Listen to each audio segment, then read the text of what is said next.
নাসিমা ঢাকাতেই বসবাস করেন, অল্প আয়ের সংসার তাদের। বাজার খরচের পেছনে 15,000 টাকার বেশি কোনোভাবেই ব্যয় করতে পারেন না। আমার সাথে কথা বলার পরে আমি ওনাকে বললাম, আপনি প্রত্যেক দিন খুঁটিনাটি যে খরচ হয় এই খরচটা লিখবেন এবং 12,000 টাকার মধ্যে একটা বাজেট করবেন, সেটাকে ফলো করবেন যত কষ্টই হোক।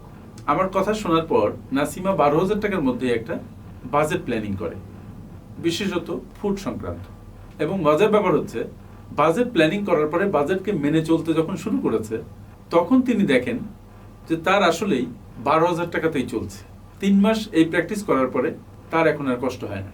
তাই আপনারা যারা বাজেট তৈরি করেন না, বাজেটকে রিভিউ করেন না, বাজেটকে ফলো করেন না, তারা 15 to 25% কস্ট থেকে বাঁচতে পারেন না।